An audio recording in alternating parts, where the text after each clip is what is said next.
Canada.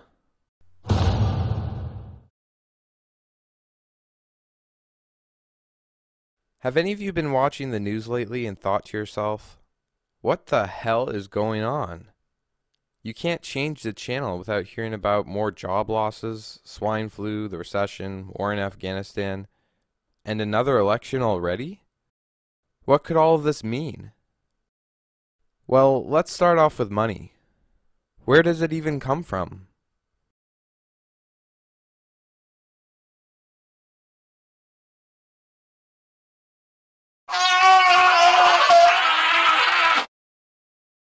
Where do I think it comes from? Like it's made? I don't know, the government? Money comes from paper. I believe it comes from trees. Yeah, is that right? In the long run, I think it comes from trees. No, I believe money. I'm not 100% sure. I'm not certain. That's a trick question. Why? Well, it's actually an interesting question. First of all, money is prior to money. It's going to sound like a long answer, but I'm not quite sure I know the nature of your question. But let me see how I can handle it. Thank you. Prior to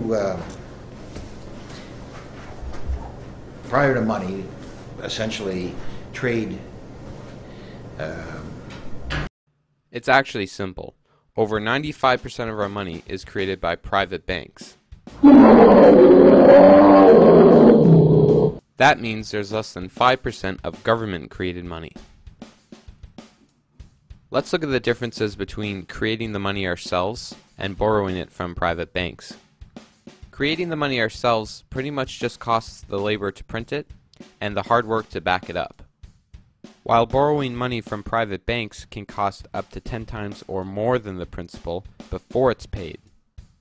Don't believe me? I think that the problem isn't necessarily, in my opinion, that we issued that debt through a competitive bond process. The issue is that the level of spending that we engaged in was not appropriate, and we got into a situation where we spent too much. This is Canada's federal debt. From 1867 to 1992, we owed $423 billion. However, 91% of this debt is the result of interest on interest.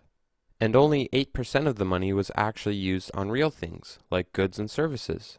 But now we have to pay back over 10 times what we needed, simply because we borrowed from private banks instead of ourselves.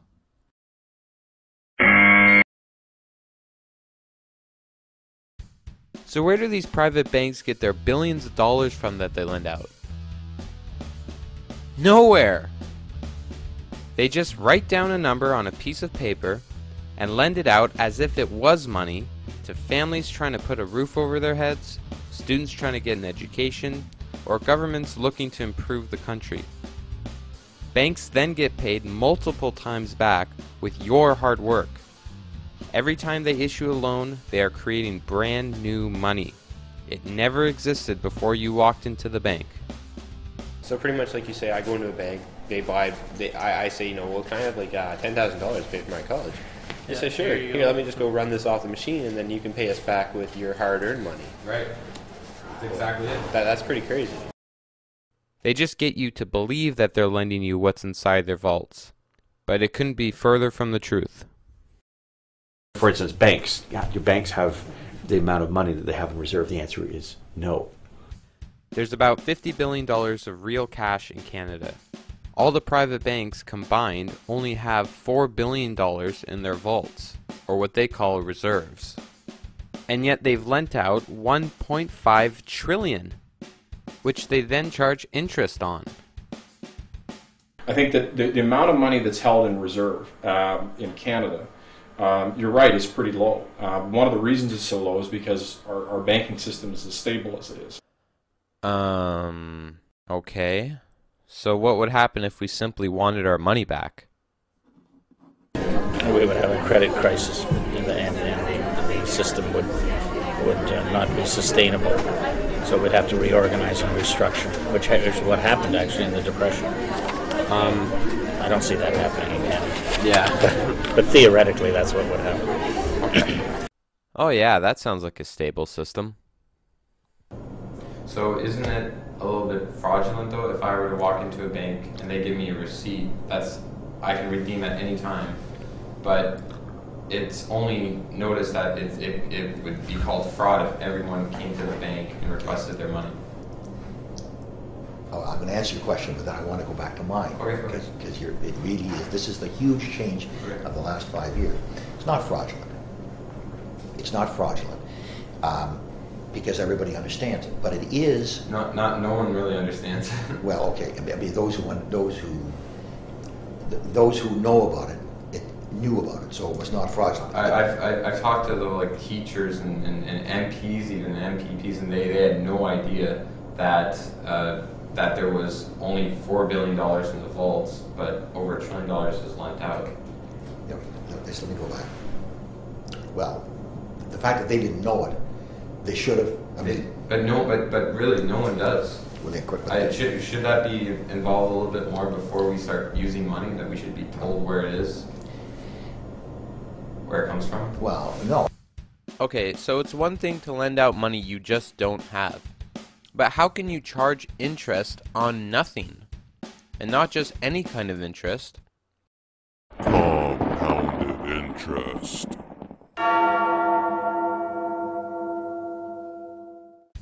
Here's a fun way to explain the difference between regular interest and compounded interest.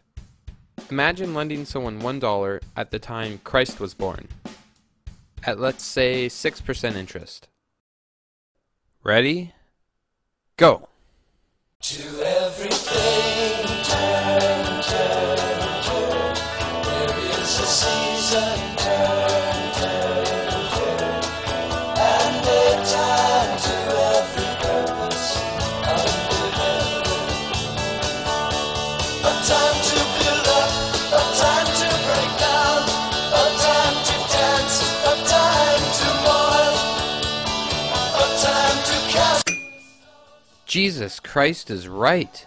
This is especially scary when you consider that all credit cards, loans, and mortgages are all to be paid back with compounded interest.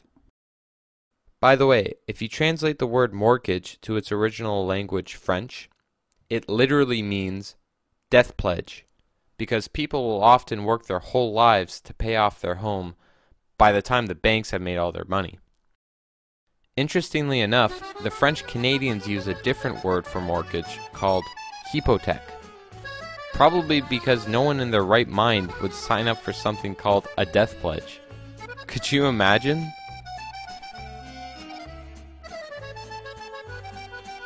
So coming back to our analogy on compounded interest, you can probably see why Jesus threw the bankers out of the temple in the New Testament. And look what ended up happening to him.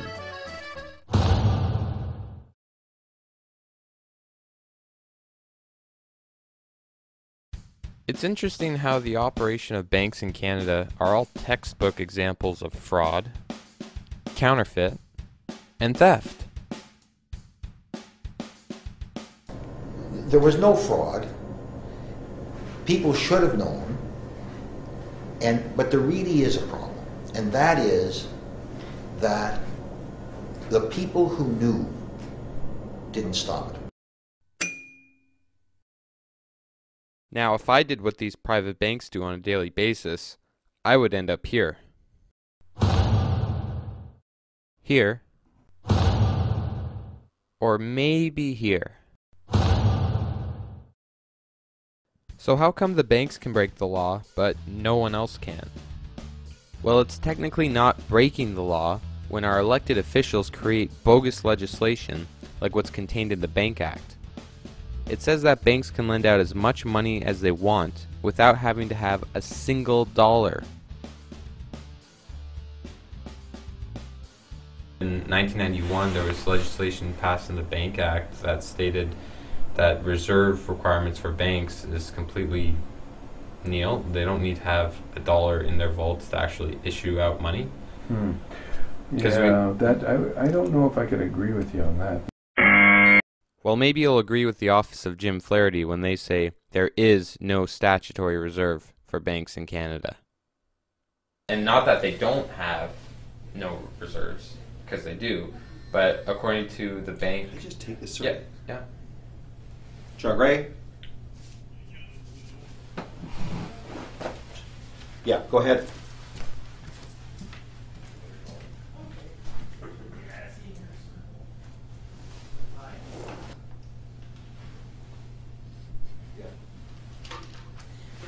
I had read that somewhere in the Bank Act of Canada that it was allowed that somewhere between 1990 or 1991 that reserve requirements for banks would be phased out in the next few months. I tightened them up. So they have returned to... I tightened them up. They were eased up. Conservatives eased them up in 90 or 91. Yeah. And I tightened them up in 95. So what did you make them? What is the? You said between what they are now. What they are now. It's roughly 7 to 1. Roughly 7 to 1. But I want to go back to the main question. Maybe he means he tightened it up so much that it slipped right through his fingers back into legislation. Because although there are other complex regulations that banks still have to meet, our government has given private companies the authority to break the law, which in turn is bankrupting the people and the government itself. And then when our government decides to so-called fix the mess that they created, they simply make cuts to all the programs that we'd like to spend our tax dollars on, and instead direct it towards an inescapable debt.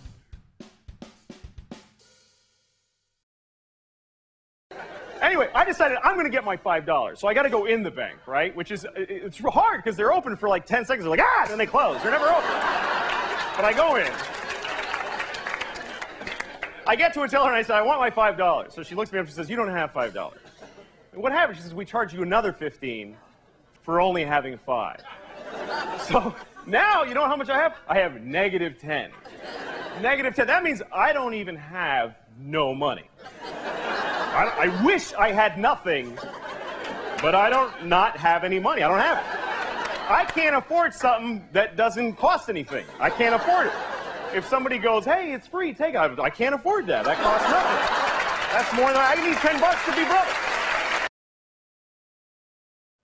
So on a daily basis, how much exactly are we spending on this pointless debt? I don't even know, like a lot of money, like 100,000, maybe more than that.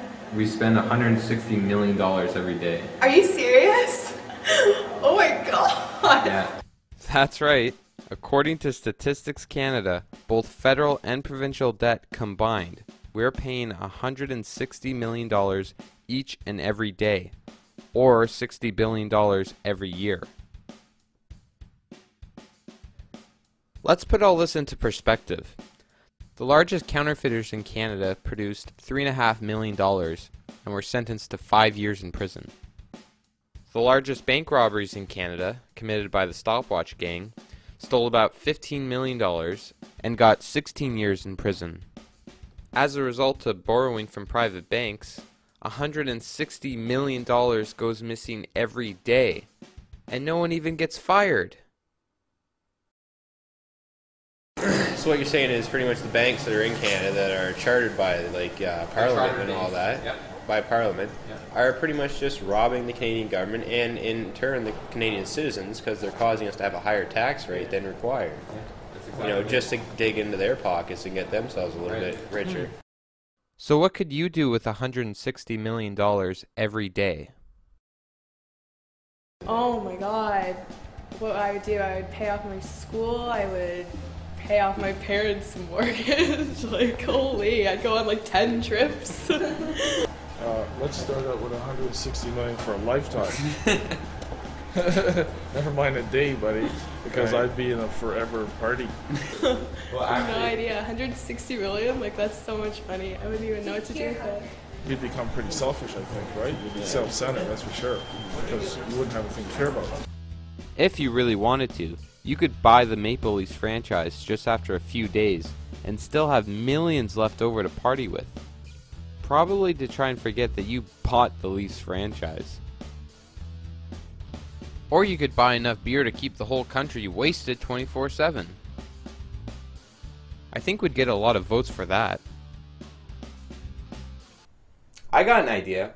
How about as an incentive to pay off the debt, we start stacking the payments with $100 bills and create a new national monument? Think about it. The CN Tower stands about a quarter-mile high. If we stacked our debt using $100 bills, we could create the first ever money tower, totaling 540 miles high.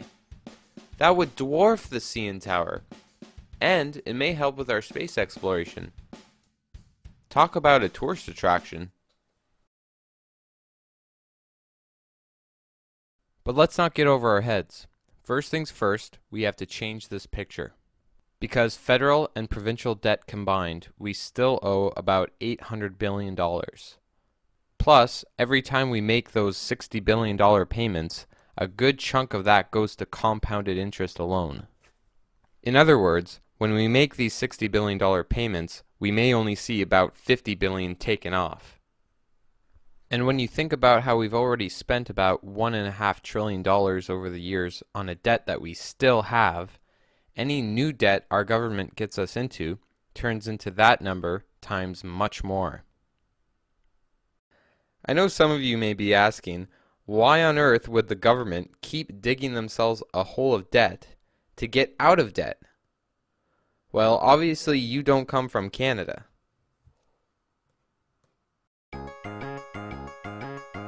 You see, in Canada, when we dig ourselves into a hole, we don't use anything innovative like, let's say, a ladder to get us out.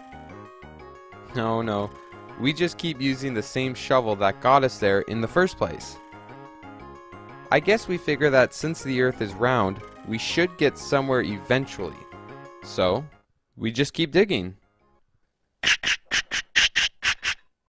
Keep digging until we find ourselves in a whole new world. And even if it looks scary, we're told it's the only way.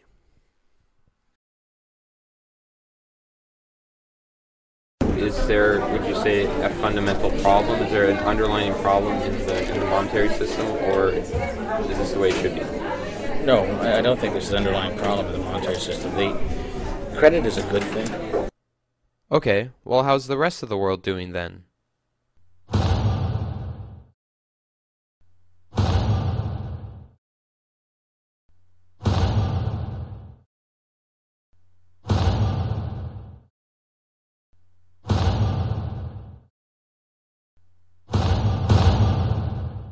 What?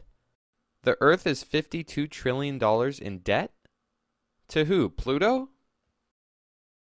Guess again.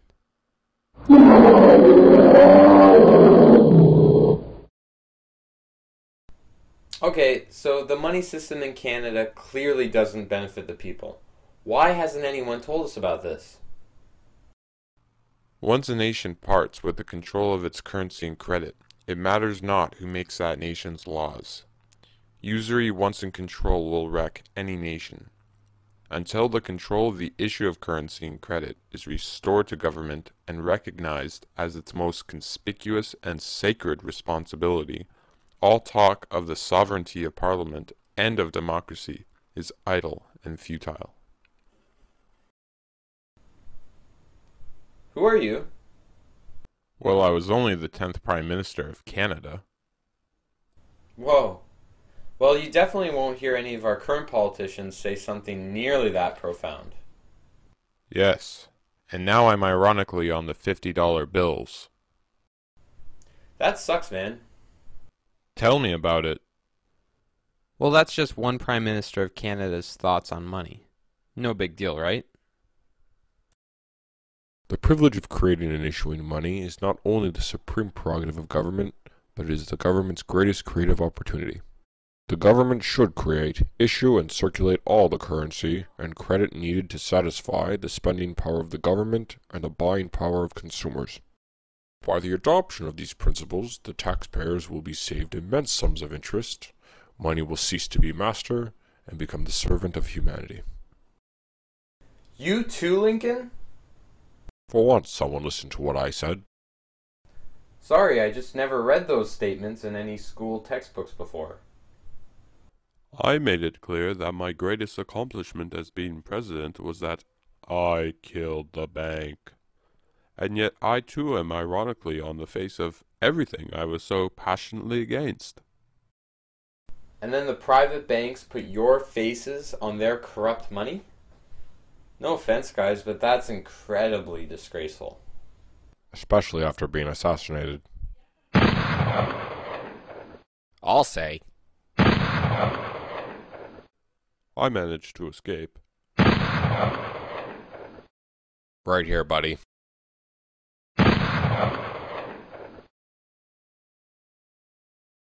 Whoever controls the volume of money in our country is absolute master of all industry and commerce. When you realize that the entire system is very easily controlled one way or another by a few powerful men at the top, you will not have to be told how periods of inflation and depression originate. Hey Garfield, weren't you president for only like 4 months? Well, I was killed shortly after making that comment.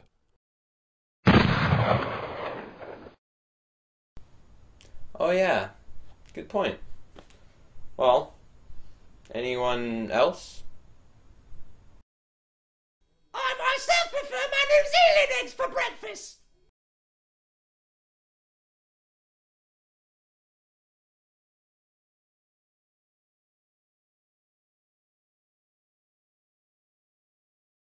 Isn't it kind of sad that we have to dig up what our dead leaders had to say about money, instead of trusting the ones that are alive and in office today? I mean, we've seen how little they know about how the system works.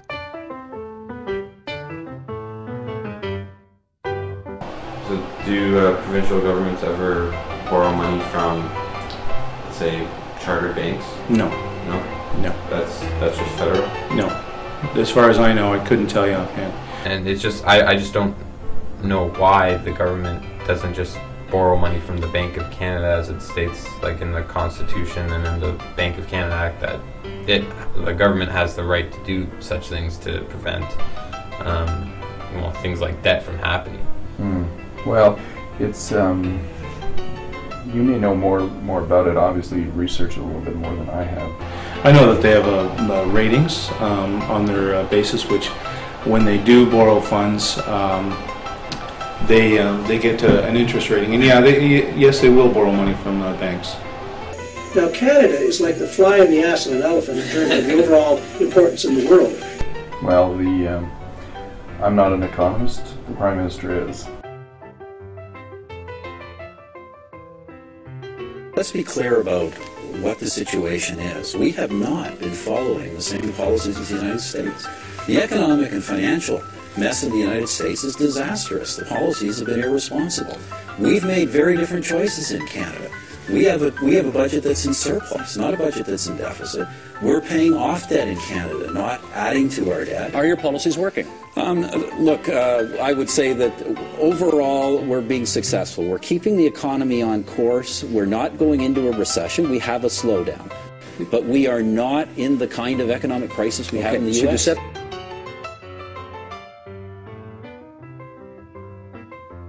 And the world is entering an economic period unlike and potentially as dangerous as anything we have faced since 1929. What happened that me, normally a very staid banker, will lend you the money to buy a home that you don't think? Well, first of all, is it actually money that they're lending people? Oh yeah, they're lending you money. Is it actual money, or is it? It's real money. It's not a receipt to present money? No, it's real money. Isn't there a difference between bank credit? Well, yes, there is, but let's go back to it. Don't change the subject. I know economists will say, well, we could, run a small deficit, but the problem is that once you cross that line, as we see in the United States, nothing stops deficits from getting larger and larger and spiraling out of control. Okay. But wait a minute. Unless you want to you're asking me what was the cause of the current crisis. Well, no, I just want to know where money comes from. Well, let me tell you something. Let me just take it one step further, despite the fact that's not where you want to go. I don't think we've necessarily lost control of our currency, and there are always restrictions in a global market in terms of how much control you have over your currency. But I want to go back to the real thing, because this is really you'd asked the question at the very beginning, but the financial crisis that we're in. Well, it was just where does money come from? I'm not, yeah, it is. No, but wait a minute, but it's really important to understand. We obviously don't agree on everything, but he understands that, I think everybody understands that Canada is a sovereign country, and whether it's dealing with the United States or dealing with China, the fact that a country's a lot bigger doesn't stop us from standing up for our interests and values.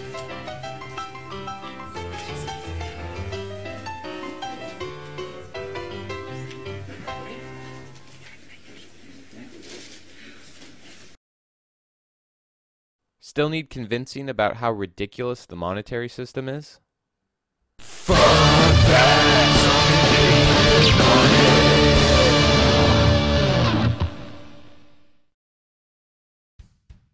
It costs 4 cents to make 1 cent, which makes no sense. Or would it make sense to make no sense? Well, this brings me to my next question. Who physically prints our government dollar bills? The money itself is printed by the Royal Canadian Mint. The Royal Canadian Mint and the Bank of Canada? No, the Bank of Canada is responsible for monetary policy, but the actual physical production of dollar bills and $5 bills, no longer dollar bills, but of bills and denominations and coins by the Royal Canadian Mint. Okay. Mainly in Winnipeg. Okay, new rule. If you control the nation's money, you should probably know who prints it. I spoke to Finance Minister Jim Flaherty, and I asked him, where does money come from? Like, who physically actually prints the dollars in Canada? And he told me it was the Canadian Mint.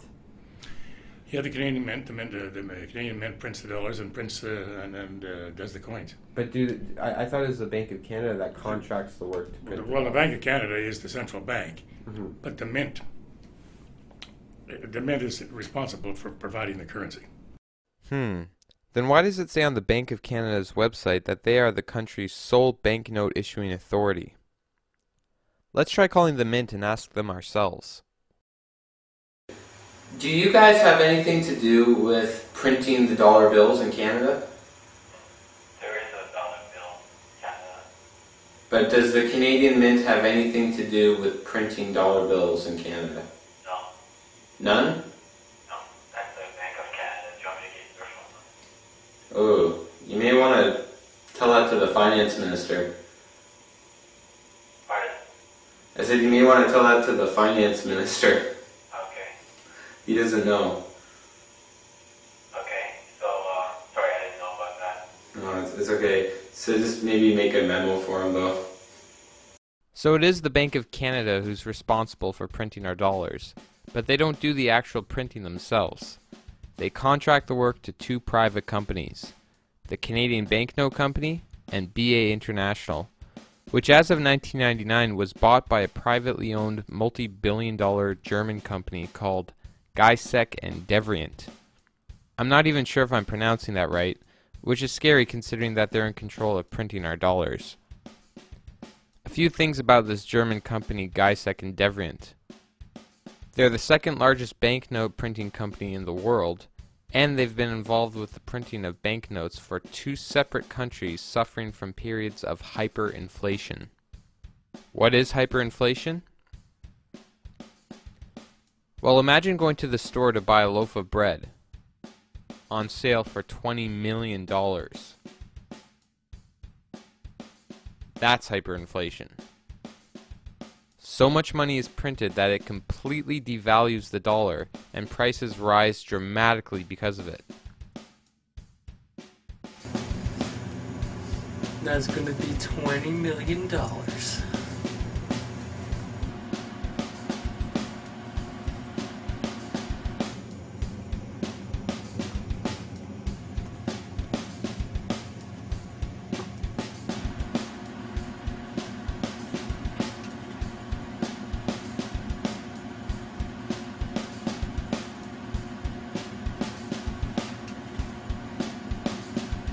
Okay, there's $20 million. Whoa! What are you, a bank or something? Here's a coin commemorating Germany's hyperinflationary period in the 1920s, where it's inscribed that a single glass of beer was worth $4 billion. Hyperinflation had destroyed the German dollar so much that people were actually using money as wallpaper. And who was getting paid to print all the ridiculous amounts of money this whole time?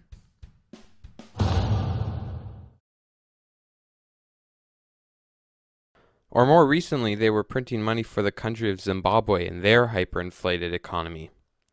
At one point in the 1980s, the Zimbabwean dollar was actually worth more than the US dollar.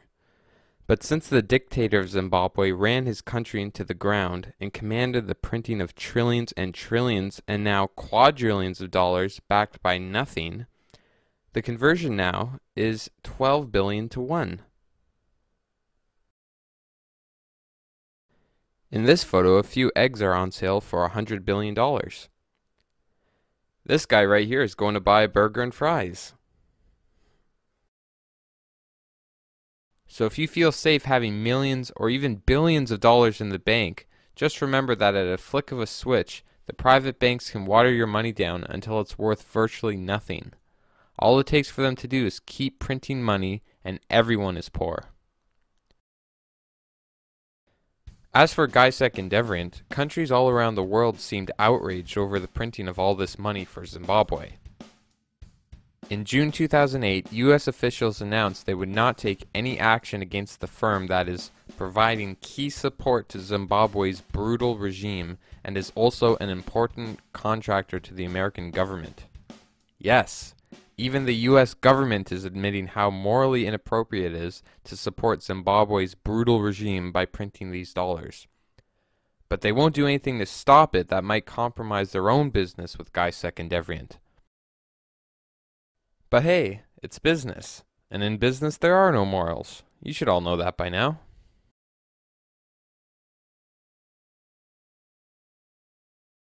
But on July 1st, 2008, after only a few years since Zimbabwe's hyperinflation started to snowball, GISEC and Devrient finally decided they would no longer print banknotes for Zimbabwe, after their own government of Germany officially told them to stop.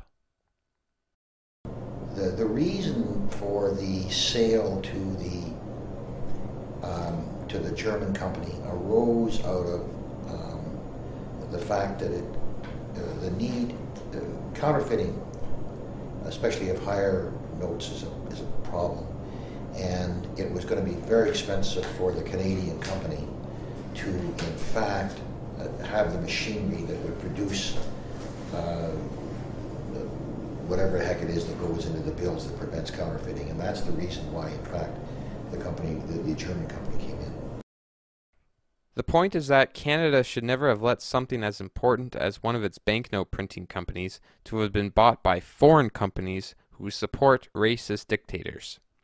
And the excuse to save money is ridiculous when you recall the $160 million every day the government allows to go down the drain. I'm just wondering if there should be like an institution that the Bank of Canada owns that's job is to print money. And well, that would be that would make more sense, yeah. Let's try to recap everything we've learned so far. The Canadian government creates the phony laws necessary to give banks the power to create and manage money for the hard-working people of Canada, apparently for our benefit. However, the money that's created by these private banks is made and backed by nothing, and attached with compounded interest. It's then lent to teachers, students, workers, and families who now have to pay back the banks what was made from nothing many times over with hard work. This creates a debt-based economy, since the majority of money that now circulates was created from a mortgage or some other kind of expensive loan. When an employer pays an employee, it's not actually money, but someone else's debt. In other words, we're trading debt, not money. Okay, so you wouldn't be for creating a debt-free money system? No. Would a debt-free money system be good for the country or no? No, it wouldn't. It wouldn't. I think we'd be better off without a public debt. What's wrong with everyone? Have they all lost their minds? In that sense, is a debt-free or debt-based money system, is that healthy for Canada, do you think? Healthy in the short term, because the alternative is that if you try to balance the books today, you will in fact tip the scales very much in favor of a depression and deflation. Thank you. Well, luckily for Canadians, we have a way to fix these problems very easily. The reality is the Bank of Canada has, by legislation, the ability to make whatever money is needed, to loan money to the Government of Canada without interest. The Bank of Canada, as it's stated on its official website, is ultimately owned by the people of Canada and has the power under the Canadian Constitution and the Bank of Canada Act to lend money to the government at no interest. And if there is interest to be charged, it would just come back to the people anyway, since we own the bank. I must admit, I'd rather pay interest to myself than, in which case I'd probably cut myself a good deal, Yeah, we never should have privatized our debt and turned it over to the private banks. We should have kept it in the hands of Bank of Canada, at least a major part of it, because then we would have been paying interest back to ourselves. John, you can borrow from your savings account and I won't charge you any interest. Good. And unfortunately, the Liberal government and the Conservative governments both are too close to the banks.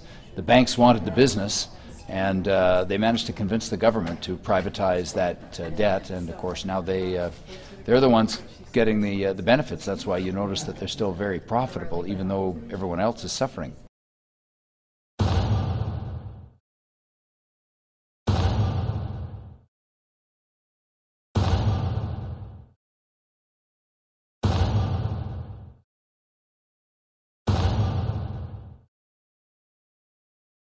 Here's a rough example about how money in Canada should work.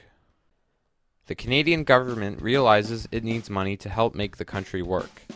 So it creates the Bank of Canada, whose sole task is to create and manage money for the people. The government then creates what's called a treasury bond, which is simply an IOU, a piece of paper promising to repay the amount of money that it borrows. This IOU is then given to the Bank of Canada, who then creates the money the same way private banks do, out of nothing. But since it's owned and operated by the people of the country, there's no reason to charge any interest. The government can now distribute the money, which creates jobs. The people can now pool some of their money together and pay off the debt owed to the Bank of Canada, the People's Bank. After the first payment or so, since the Bank of Canada will have to pay its workers and fulfill its job to regulate money, our tax dollars will inevitably circle back into the country, so no new money is required to pay off the debt. And since there is no compounding interest, the debt will never grow, and we'll be able to pay it off very quickly. And once it's paid off, we'll be able to spend our extra hard work, time, and money on other things to help better the country. I don't need to hear the lecture. I know all of this stuff. Okay, well... Sorry, don't mean to be rude, but I don't. Just ask me your question. Okay, well... And I'm not that knowledgeable on monetary policy, and the Green Party policies have not have not yet adopted the monetary policy that some of our members would like, which is one which would say we should get rid of the loans that we owe commercial banks and transfer that to the Bank of Canada and pay it off with a Bank of Canada loan and then cancel the debt. Well, they both seem to know a lot about the monetary system to me. And yet last October in 2008, when the central topic in the federal election was about the economy, we made a decision to give priority to an issue dominating the news and people's concerns these days, the economy. So there will be an expanded debate on that.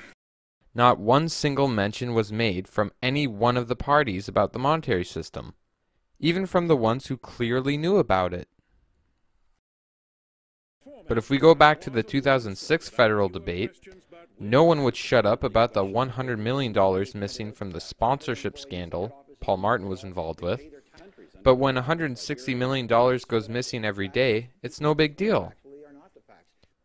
Look, this is a mutual problem that every party should agree on fixing, and yet in the most important broadcasted debates prior to our elections, it's not even mentioned once. So coming back to the Bank of Canada, is there really any logical reason why we don't use it? What would make the government want to borrow money from private banks instead of the Bank of Canada? It should deal with the Bank of Canada, period. That's coming from a former finance minister and later prime minister. Let's compare that to Paul Martin, who shares the exact same titles. Does the prime minister or president of either Canada or America have the ability to create debt-free money? Absolutely. Absolutely. Okay.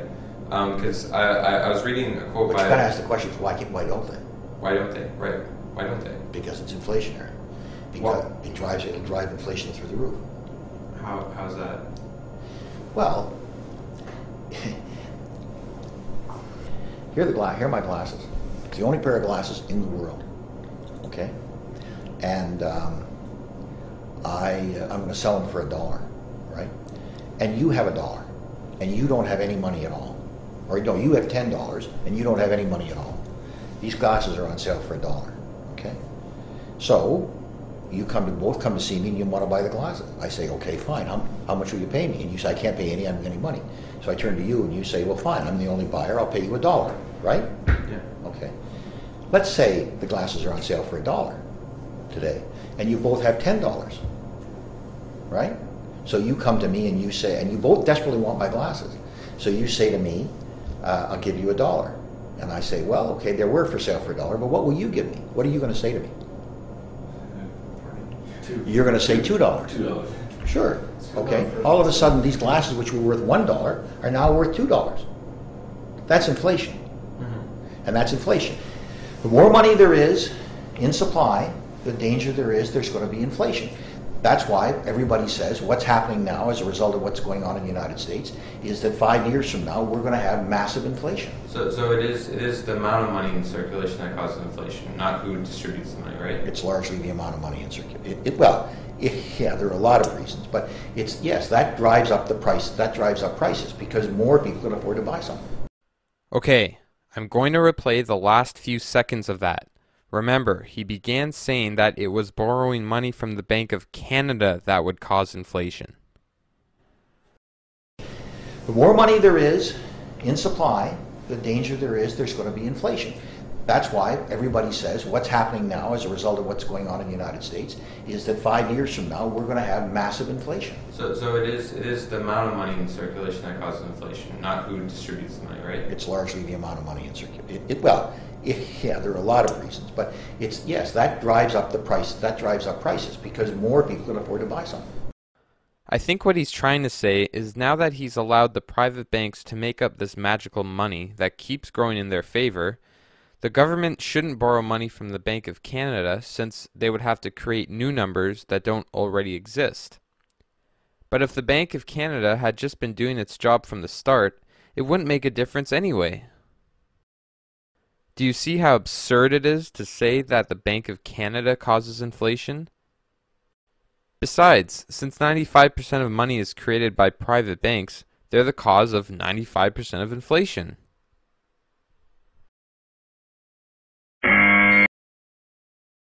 Because of the decisions made by prime ministers like Paul Martin, this is how money in Canada sadly works. When the Bank of Canada receives the Treasury Bond, or IOU, from the government, they forfeit their duties to create and manage money themselves and instead hand it over to the private banks. The private banks can now lend their debt-based checkbook money to the government. Compounded interest inevitably takes its toll. And this leads to unfair taxes on the people of the country who have done nothing wrong. And when we need real physical cash to trade smaller amounts of money, the Bank of Canada contracts the work to foreign companies who also print money for dictators. And Canadian Tire. And people wonder why we're in a major economic crisis. Look at the system. Saddlebags on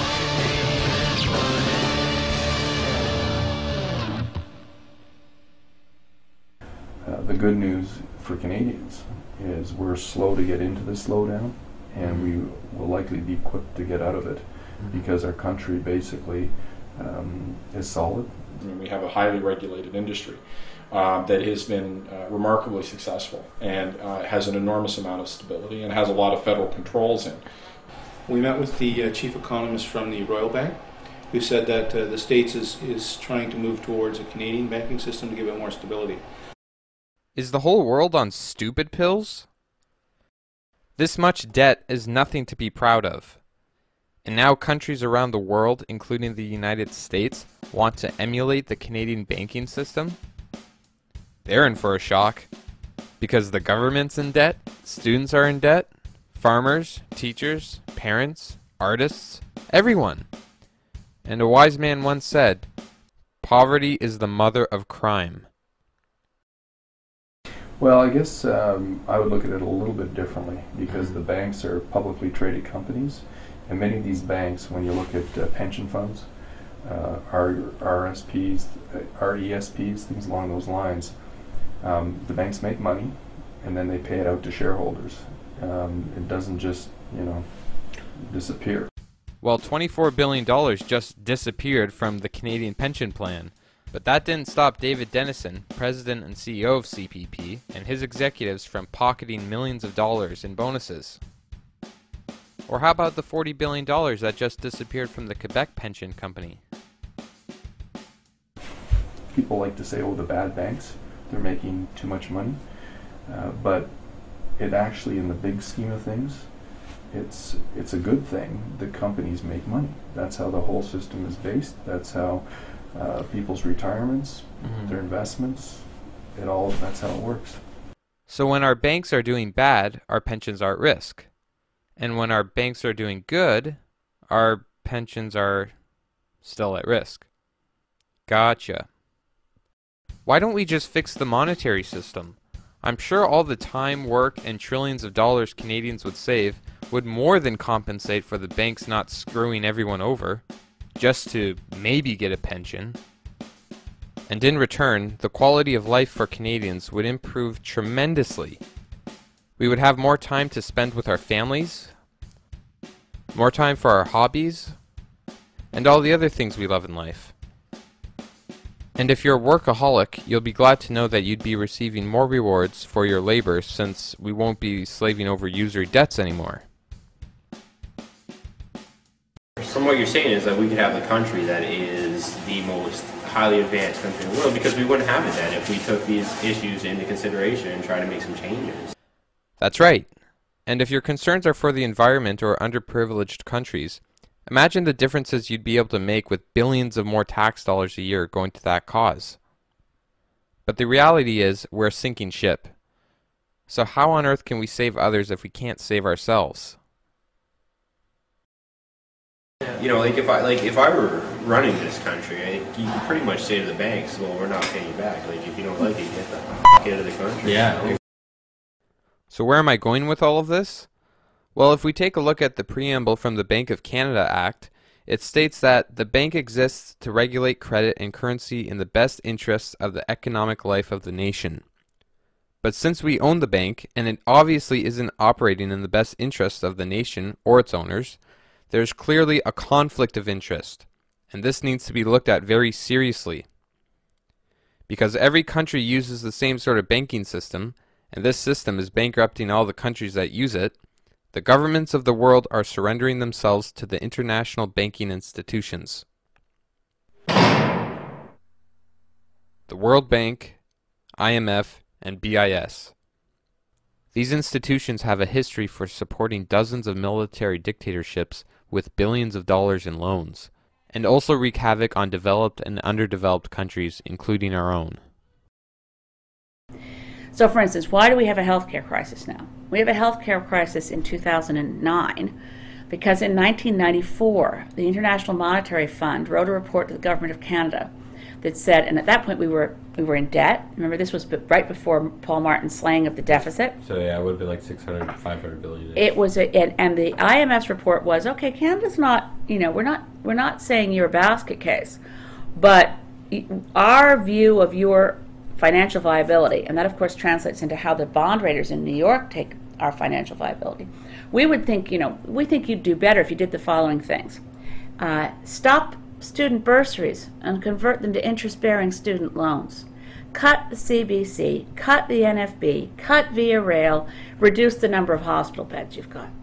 Now, all of those things happened. There was never any democratic debate about it. We lost 20% of our hospital beds in Canada in the year and a half after the IMF report to the Government of Canada. But nobody even really knows it happened. The World Health Organization knows it happened because they've actually done reports on Canada as one of the only modern democracies to have deliberately slashed its health care provision in order to slay a deficit. And it's proven, the World Health Organization studies prove that in doing that, we actually made our health care situation, not only is the health care worse, but the costs of health care went up because people couldn't access timely health care when they needed it before it became a disaster. So, but who was in who actually made those cuts? Paul Martin. We were told by the IMF that certain things should be slashed. Now, why couldn't a government say to the IMF, go fly a kite? Well, simple reason. Once you have indebtedness to a foreign country or foreign banks, and your credit rating really matters. If you drop from a AAA credit rating to a AA credit rating, as you guys know, your interest rates are going to go up on the debt you have. So you'll be spending more and more and more out of the federal treasury or in the provincial treasury. And that's why Bob Rae, by the way, as Premier of Ontario, didn't keep his campaign promises. He didn't keep them because he got to Ontario and discovered that if he did the things he promised, bond raters in New York, anonymous people, nothing to do with Canadian democracy, would make a decision to drop Ontario's credit rating such that any promises Rae was trying to keep would come from a smaller and smaller amount of an available budget, because more of his budget would have to go to paying interest on the debt. So they have you over a barrel. So once you have a debt, particularly to external sources, now why, if you have a debt to the Bank of Canada, it doesn't matter. If you have a debt that is external, that the rest of the world is looking at, how large is your deficit? How large is your debt? How much trouble are you in? I mean, look at the United States right now. It's the biggest debtor country in the world. China holds most of the paper. Despite of all of this, Jim Flaherty, like his predecessors, is bowing down to the World Bank institutions, which will continue to surrender our currency to international bankers, people who none of us have ever voted for. And as we've learned from our own Prime Minister Mackenzie King, once a nation parts with the control of its currency and credit, it matters not who makes that nation's laws. Pope Benedict XVI is calling for a new world financial order. In the third encyclical of his pontificate, Benedict denounced the profit-at-all-cost mentality of the globalized economy, and he lamented that greed brought about the worst economic downturn since the Great Depression. The document, entitled Charity and Truth, was released just hours before the G8 summit gets underway in Italy. And at the G8 summit, the president of Russia presented what he called a united future world currency. He told reporters, "Here it is, you can see it, you can touch it." The Pontiff stressed that he is not opposed to a globalized economy, saying that if done correctly, it has unprecedented potential to redistribute wealth around the world. I don't know how many economics classes the Pope has attended, but I can assure you, these are the kinds of crucial steps necessary to establish a one-world government, which last time I checked conflicts with Canada being an independent sovereign country. In closing, we must regain control of our country's currency from the private banks, both domestic and international. If our governments can make the laws that give away our currency, then they can make the laws that take it back. And while we're at it, maybe the Bank of Canada's logo should finally be changed to a Canadian maple leaf. After all, a good mother knows when to let her child leave the nest. Sorry, Britain. And if we truly love our country and our children, we'll do something now to save them from a life of debt slavery. I mean, you wouldn't want to borrow money from the mafia and leave the debt to your kids to deal with.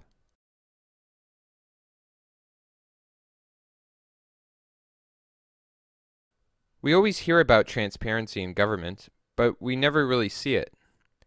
And if we did, It would probably scare the living hell out of us.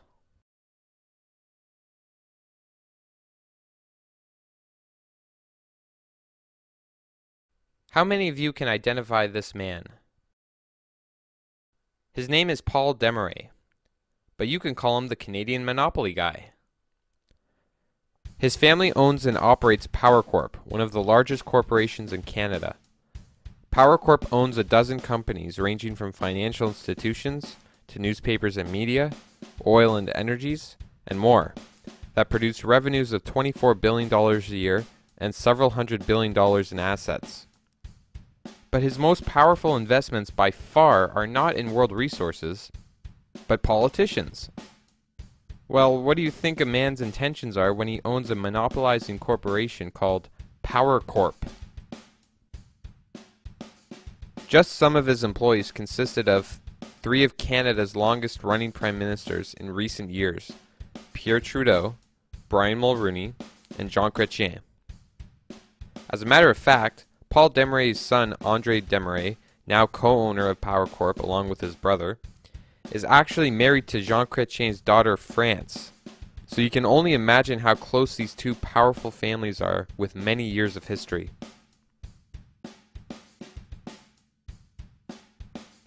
Other employees for Paul Desmarais are former premiers of Ontario and Quebec: William Davis, John Roberts, and Daniel Johnson. Or how about John Ray, brother of Liberal NDP Bob Ray? John is currently Executive Vice President for Power Corp and was longtime advisor to Jean Chrétien, as well as his campaign chairman. There's also former President of Power Corp, Maurice Strong. After becoming a successful businessman with Power Corp and Paul Desmarais, he was able to bridge himself from business to politics with his new circle of friends. He became first Executive Director of the UN Environment Program and President of the World Federation of UN Associations. Remember, this is a businessman. Some of Maurice's friends include the likes of the World Bank President, James Wolfensohn, former Vice President of the US, Al Gore, and former Swedish Prime Minister and member of the Global Governance Institution, Ingvar Carlsson. And last, but certainly not least, Paul Martin. Paul became president and CEO of one of Power Corp's subsidiary companies, the Canadian Steamship Line, which was eventually sold to him in the 1980s. During his ownership of the Canadian Steamship Line, Martin changed the flags on the ships in order to operate shell companies in overseas countries like Singapore and the Bahamas, where he could exploit the laws to profit from cheap labor, lower environmental standards, and paying virtually no income tax on revenues of several hundred millions of dollars. After giving his steamship company to his kids, in 2003 he was fit to become Prime Minister of Canada and tell everyone else to pay income tax. And in January 2004, the Canadian federal government revealed that Martin's Steamship Line Company had received over $100 million in federal government contracts, grants, and loans since Martin became Finance Minister in 1993. This was the same time he was cutting taxpayers' dollars to our schools and hospitals in order to slave the inescapable debt. You can bet with gifts like these, Martin would have to remain pretty loyal to the man who established his family fortune and political success, Mr. Monopoly Man. I mean, Paul Desmarais. And how many of you even knew his name? Some of Paul Desmarais' other friends include the Bush family, the Clinton family, and the President of France, Nicolas Sarkozy. When you consider the circle of friends surrounding Paul Desmarais, it's not hard to imagine how government corruption can set in. But it's our government officials who should never be this infatuated with making money and powerful corporate allies. And yet, sadly, we see exactly that. And this is just the tip of the iceberg when you consider these next things. Bilderbergers. Not Build-A-Burger, but members of the Bilderberg Group. The Bilderberg Groups consist of some of the largest visible corporate, political, and royalty members of the world. They hold their meetings annually, usually in remote places where there's no media allowed, at least to broadcast what goes on, because there's plenty of members of the media attending the meetings, such as Chairman of the Board of the Washington Post, major media outlet owner Rupert Murdoch, and news anchor Peter Jennings. Some of the other members include Presidents of the United States, such as Bill Clinton and Gerald Ford. Bankers attend, of course, World Bank President Wolfensohn, Alan Greenspan, Chairman of the Federal Reserve, and Timothy Geithner, President of the Federal Reserve, and somehow became U.S. Secretary of Treasury. He looks confused about it too. That would be like the President of RBC becoming our Finance Minister. It just reeks of corruption. Dozens of corporate giants sit in as well, such as the CEO and Chairman of Google, the CEO of IBM, and the Chairman of Nokia and Shell. And who could forget the hard-working royal families? Prince Charles of England and Queen Sophia of Spain. Both go to Bilderberg. And wouldn't you know it, Pierre Trudeau, Jean Chrétien, Paul Martin, and Stephen Harper have also all attended. What is your opinion on these secretive meetings that I hear about of the Bilderberg group that comes time to time in Canada, and they get together I think once a year, random places kind of in the world? Well, I don't I don't like that, and I don't like the Canadian Conference of Canadian Executives, Tom DeQuino being part of it. I mean, they meet in Banff and behind closed doors to sell out Canadian sovereignty by saying, Canadian business is for sale. I don't know why these people, why they're meeting in the first place. You can't tell me, they can't. Nobody can tell us why. Maybe they're talking about wallpapering the walls. Who knows, right? Well, they're so secret that they, I don't like to say in general, I don't think any good comes of meetings that are secret. Democracy really thrives in sunshine, and things that are anti-democratic do best under rocks, right? So if you keep things out of the public eye and they're not accountable, that's concerning. Obviously, if you're negotiating a peace agreement, the doors are shut till you come out. I mean, that's a good thing. But generally, people know what's going on. These meetings are so secretive that nobody knows what's going on. And similarly, the Security and Prosperity Partnership meetings, where the only people allowed in the room are governments and business leaders. That's anti-democratic. I don't like things that are anti-democratic. Bilderberg meetings, have you heard of this? I've heard about them. I don't know what that is. I mean, I've secret society type meetings, and they discuss. I recall one being at a place where I went with a friend in Ottawa. I'm trying to think of the place now. It was a hotel outside of Ottawa. Right.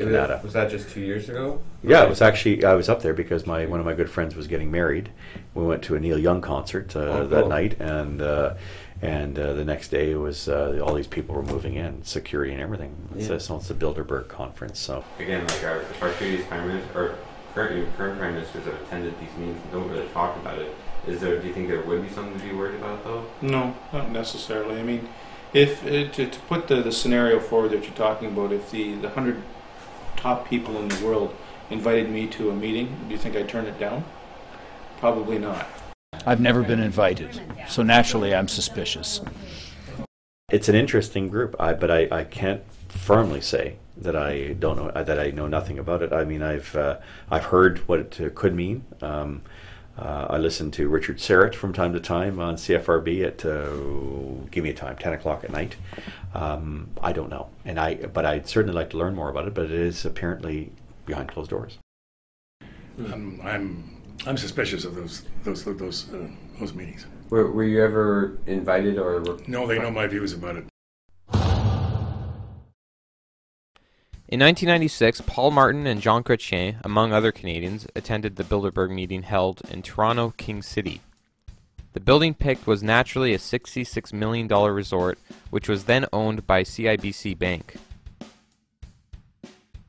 Some of the other members that attended that year were Ted Rogers, Chairman, President, and CEO of Bell Canada, Chairman of Ford Motor Company, everyone's favorite Conservative Premier of Ontario, Mike Harris, Conrad Black, owner of many newspapers, and just recently sentenced to 78 months in a U.S. federal prison for wire fraud and obstruction of justice. Chairman of CIBC Bank, President of the National Bank of Hungary, David Rockefeller, Chairman of the Chase Manhattan Bank, and many, many more. But for those of you who don't know the Rockefeller family, they have a bit of a nasty history of playing monopoly in America, as well as being a major supporter in the creation of a one-world government. But don't take my word for it. Listen to David Rockefeller himself. We are grateful to the Washington Post, the New York Times, Time Magazine, and other great publications whose directors have attended our meetings and respected their promises of discretion for almost 40 years. It would have been impossible for us to develop our plan for the world if we had been subject to the bright lights of publicity during those years. But the world is now much more sophisticated and prepared to march towards a world government. The supranational sovereignty of an intellectual elite and world bankers is surely preferable to the national autodetermination practiced in past centuries. I wish I was making this stuff up, but if you open up page 405 in Rockefeller's own autobiography, he states that, "For more than a century, ideological extremists at either end of the political spectrum has seized upon well-publicized incidents such as my encounter with Castro to attack the Rockefeller family for the inordinate influence they claim we wield over American political and economic institutions. Some even believe we are part of a secret cabal working against the best interests of the United States, characterizing my family and me as internationalists, and of conspiring with others around the world to build a more integrated global political and economic structure. One world, if you will. If that's the charge, I stand guilty, and I am proud of it." I bring this up because this man attends the same secret meetings all of our leading government officials do. Now, those are the three issues that I'm working on. You may have others. Let's hear from them. You may not agree with me. Let's hear that. That's a lot more fun. And let's just talk about where we're going. Thank you very, very much.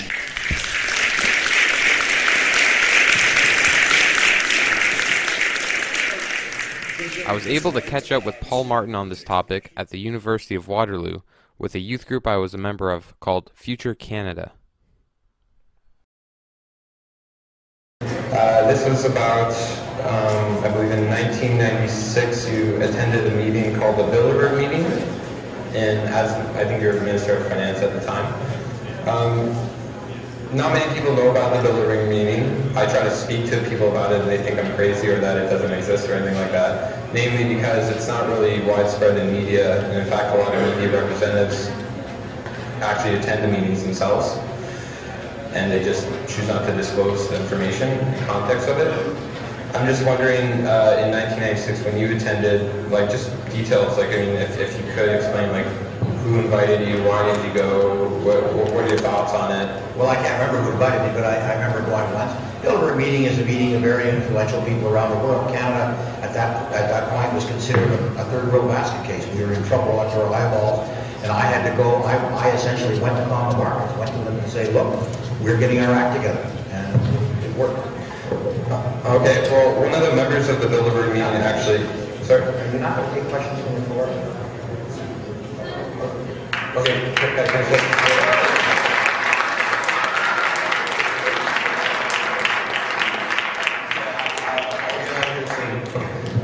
but just one thing about that Bilderberg meeting is that one of the attendees named David Rockefeller, and when I heard you talking earlier about this global financial crisis that everyone's involved in, and just like Stephen Harper said, that possibly this is going to be as bad or worse than the Great Depression in 1929, and not many of us have actually lived in those times, so we don't know what we're actually facing, but it could be pretty bad.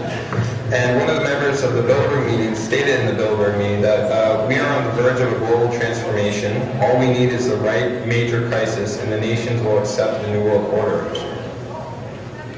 And this is someone who attended the same meetings as you, and no one really knows about it. In fact, actually, most of the last 4 or 5 prime ministers we've had have attended these meetings too. Stephen Harper, John Gray, and so on and so on. And I spoke to John Turner, a former prime minister as well, who didn't attend, and I asked him what he thought of it, and he said very specifically that is basically a group of businessmen who get together behind closed doors and sell out Canadian sovereignty. He said he didn't like them at all, and he was very skeptic. Well, it may well be. The meeting that I went to, I can't remember if David Rockefeller was there. There was no question of Canadian sovereignty. But what there was a group of people. This was the year that the Wall Street Journal called Canada essentially a banana republic. Said we were a third world country, we were going down. And I've got to tell you that my first couple of years as finance minister, I did nothing but go around the world basically saying, but Canada was going to turn it around. We did it. We did it. Within 4 years, we had the best balance sheet of any country in the world. So what is your opinion about it?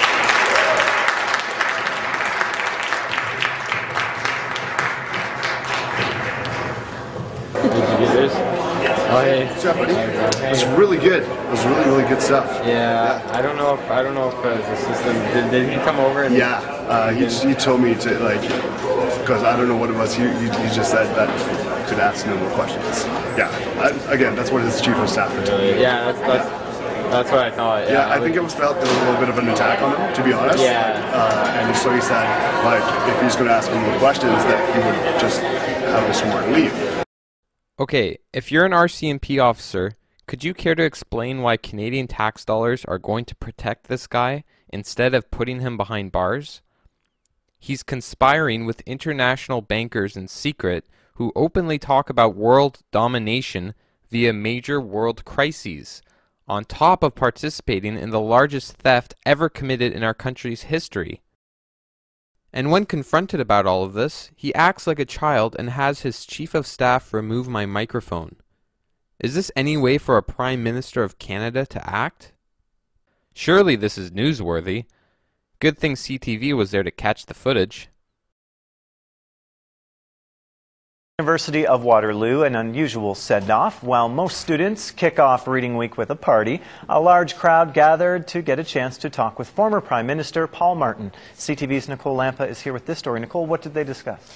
Kyle, given that Martin was a former finance minister, the economy was the key discussion. Every country is focusing on what can they do in order to stimulate their national economies. A worldwide problem is being felt by these students. What can we as the West? Matthew Castle asks a former Prime Minister and Finance Minister how to survive the economic downturn, not just as a student, but also as a future leader. As a young person, I'm going to be inheriting this economy. I'm going to be inheriting the budget deficit that Stephen Harper's now racking up. And I think it's important for me to be informed so that I can make good choices and make good decisions. And when you have someone that has done it in the past and affected change, be it whether you agreed with the way he did it or not, it really inspires you to do something. Others feel the same way. It's just interesting to hear someone of this caliber speak on these kinds of issues. He can tell us a lot about what's going on. He has a ton of perspective. He was a fantastic politician. In my experience is that you can't judge these crises, and they are normally worse, which is why you've got to as a country, keep your balance sheet in surplus, and you got to make sure you have the room to maneuver. The economy wasn't the only topic. Martin also talked about Canada's treatment of Aboriginals, our role in Africa, and Afghanistan. For Matthew, these are issues he doesn't mind tackling. I think when times are tough, that's when you're most needed. And if I would have something to contribute, I'd be more than happy to do it. Now the talk was put on by UW's Federation of Students and a Canadian youth group. This is one of the most disgraceful pieces of journalism I've probably ever seen. Nicole Lampa refused to talk to me on camera, and later after watching the program she put together, I asked her why she didn't at least give the name of my youth group who arranged the whole event in the first place.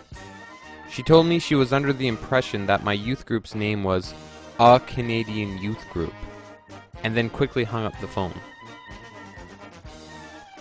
In fact, the most coverage that my cause had received from the whole event was published in the local Waterloo paper called The Record, where it was written that, and of course there was that one passionately idealistic student who grilled Martin relentlessly until the microphone practically had to be wrestled from his hands.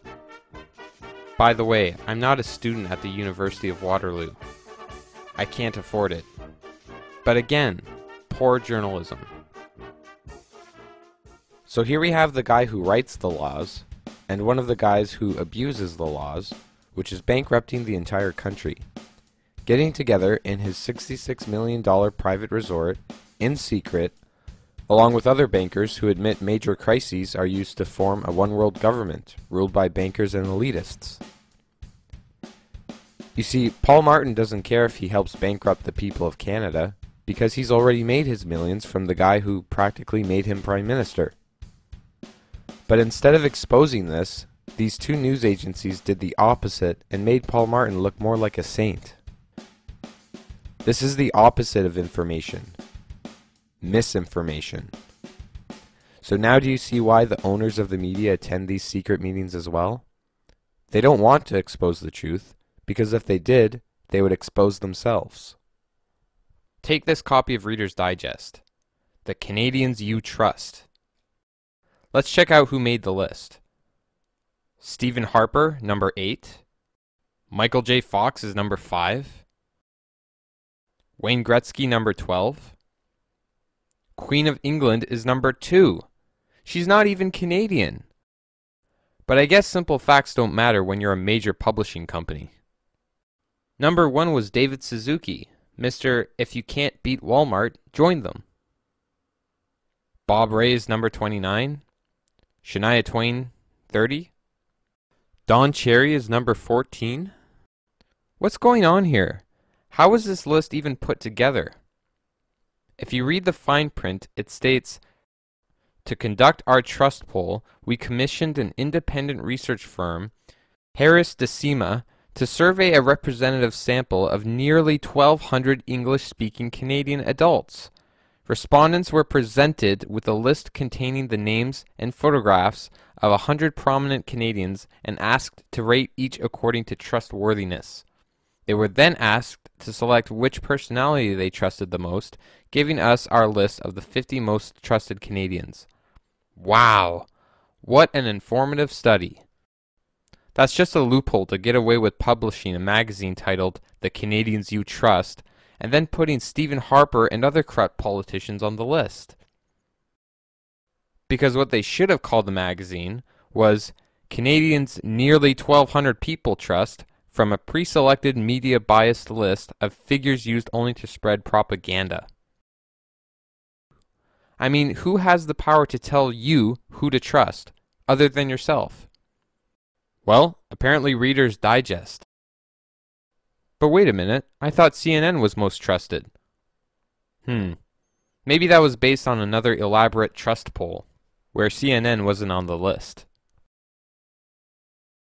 Here's a quick word fact. The literal translation for the word entertainment is diversion. Ah, it all makes perfect sense now. Because people are more worried about how Gen still can't get it together, inch by inch these global elitists are getting closer to their goal of world domination. Thanks, Rick. You know, I always had a feeling you would be involved in the destruction of the world.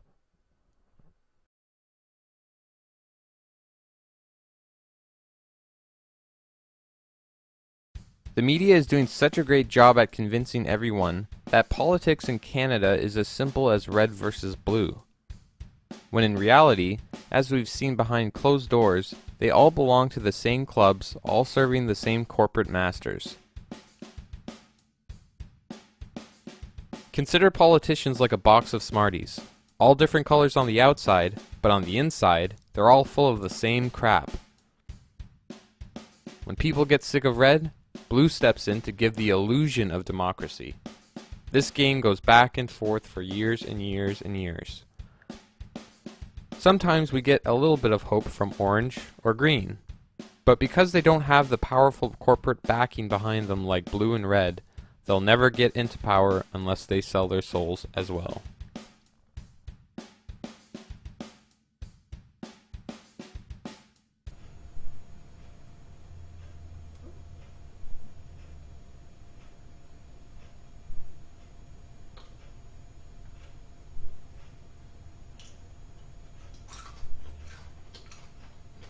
It's not so bad.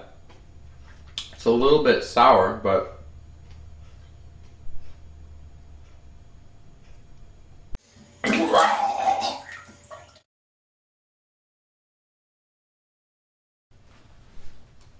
Oh, well, maybe these ones aren't as bad.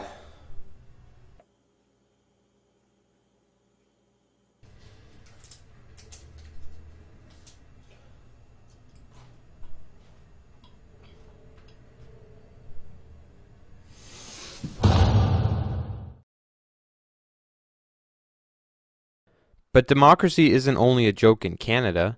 Let's hear a good knee slapper from Al Gore, former vice president of the superpower of the world, the United States. I am Al Gore. I used to be the next president of the United States of America.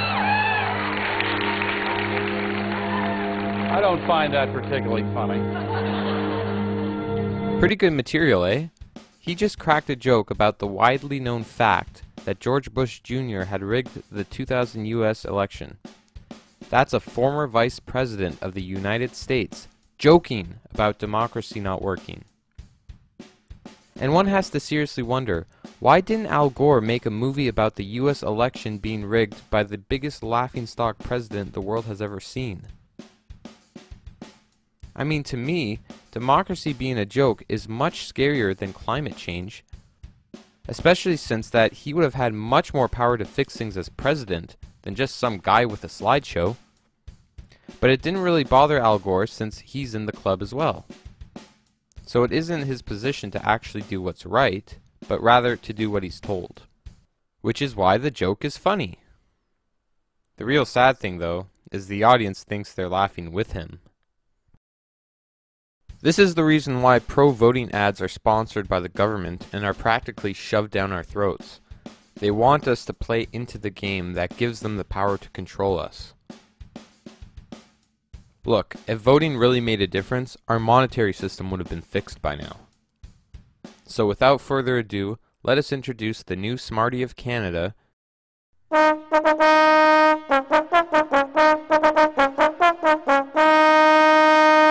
Count Ignatieff. But he's kind of quirky. Like, as a human rights expert, there's a lot of his writing that suggests that some people are entitled to human rights and others aren't.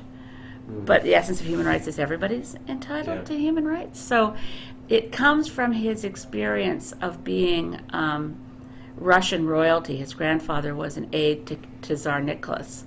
And one of the only families that escaped from Russia from the Bolsheviks was the Ignatieffs. And he's got this kind of aristocratic, almost royalty attitude. Michael's grandfather, Count Paul Ignatieff, was senior advisor to Emperor Nicholas II of Russia. He also served as his last Minister of Education. Why the last?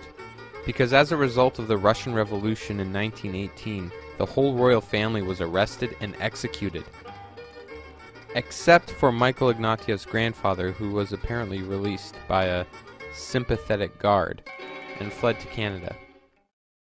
Count Ignatieff's son George grew up to become a Rhodes Scholar, worked in the Department of External Affairs, became a permanent representative to NATO, also became Canadian ambassador and president of the UN Security Council. Finally, when Michael was born, opportunities were paved in front of him by his family, and he was able to attend and later teach in universities across the world, such as Oxford, Harvard, Cambridge, University of London, and a lot more. As a matter of fact, Michael Ignatieff has spent half of his life outside of Canada becoming educated and prepared for bigger things. In 2004, Ian Davey, son of the Canadian Senator Keith Davey, and a lawyer, Daniel Brock, both liberal organizers, went to the United States where Ignatieff was teaching at Harvard still, and told him that it was time for him to establish himself in Canadian politics in order to become Prime Minister. And in an ultra-rare occasion, Ignatieff was crowned Liberal leader half a year before the Liberal Convention was held.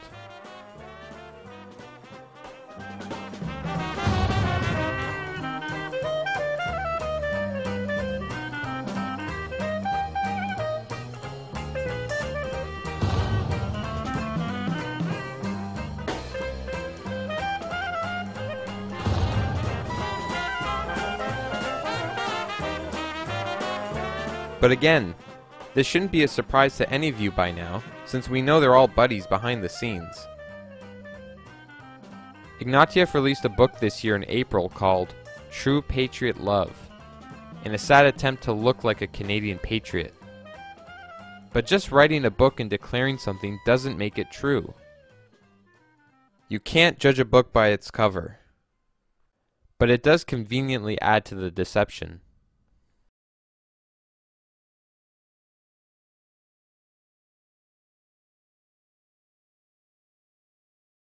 So as Canadians, we've lost ownership of our money and our democracy. Well, at least we own the largest brewery in Canada.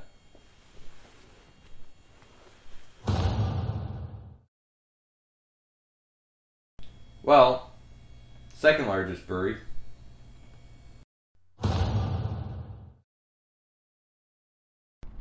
Third largest? Well, who needs beer when I got my Tim's anyway?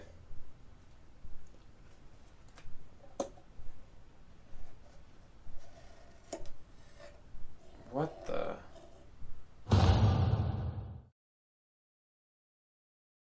How about our railroads?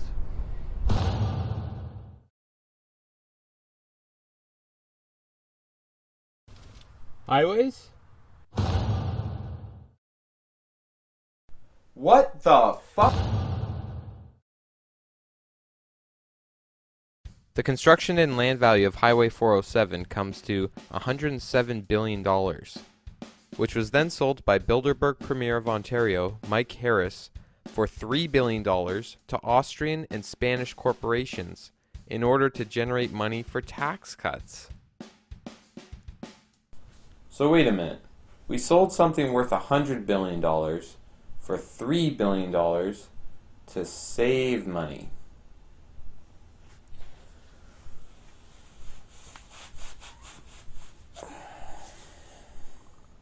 Well, that just makes perfect sense. Because all that $3.5 billion did, it just bought down a deficit number. Yeah. 1 year.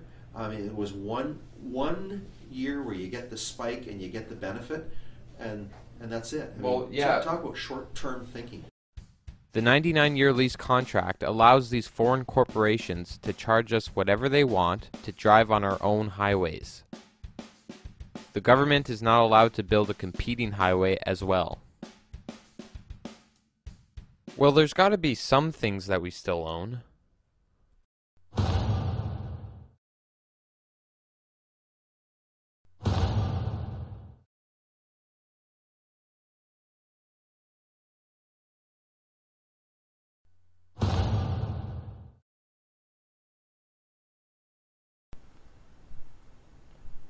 Okay, let's look back at what we sold again.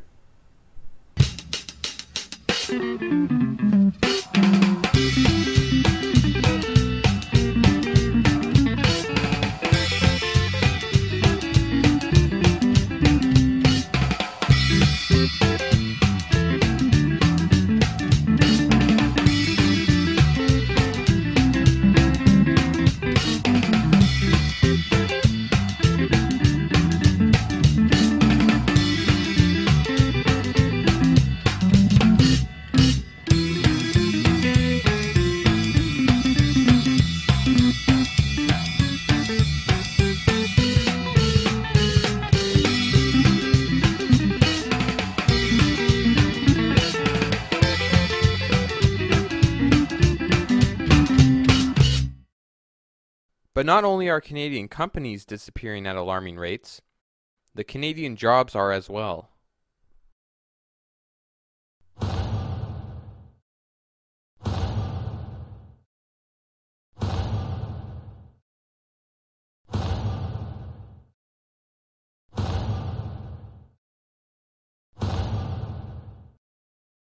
You see, the system we have is so tightly knit that one domino falls and it affects the rest of them. For instance, about 90% of GM Canada's production goes directly to the United States. And as a result of the planned U.S. economic crash, these are some of our most reliable customers now. If they can't even afford their homes, how are they going to afford our cars? In my opinion, this is a direct result of decades of unfair trade. For decades, offshore competitors have been allowed to saturate our market with their vehicles with no limits in place. Approximately 5 million vehicles a year come into our market from offshore, and we can't enter their markets.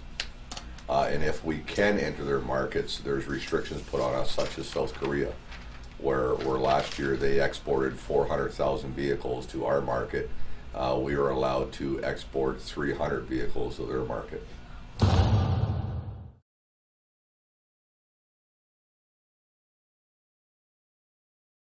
I just left the workplace yesterday morning that's been in Oshawa since 1937, PPG Glass, where 160 people were told yesterday they don't have a job in March of 2009.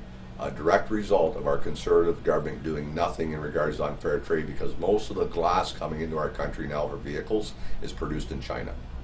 And we can't compete with Chinese labor, Chinese wages. We can't compete.